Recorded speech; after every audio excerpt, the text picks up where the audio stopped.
ئیسرائیل لە شەقامەکان ڕۆژانی هەنگوینی کۆتایی پێدەهێنێت. ڕۆژانی هەنگوینی غەزە درێژە ناخایەنێت. سەر شەقامەکان بۆتە شوێنی سزادانی ئەوانەی هاوکاری ئیسرائیلیان کرد. لایەنی بەرامبەریش نیگەرانی ئەو کردەوانەیە.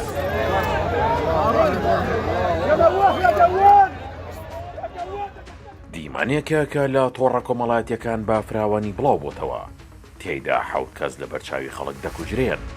ئاژانسی ڕۆیتەرز دەڵێت لە سێدارەدانی گشتیە و لەلایەن چەکدارانی حەماسەوە جێبەجێ کراوە و لە سێ سەرچاوەوە پشتڕاستی کردوتەوە.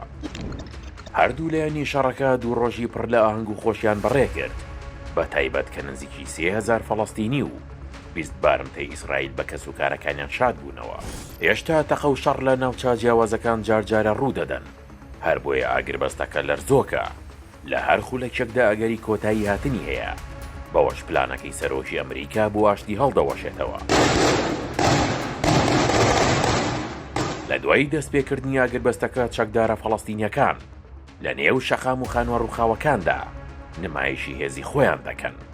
ئەمەش لایەنی بەرامبەریان هان دەدات بۆ ئەوەی ئاگربەستەکە کۆتایی پێبهێنێت. حەماس لە ساڵی 2007ەوە حکومڕانی غەزە دەکات.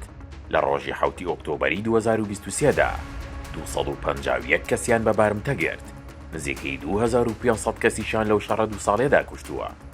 لە بەرامبەردا بەهۆی هێرشەکانی ئیسرائیلەوە نزیکەی 67,000 کەسی کوشت.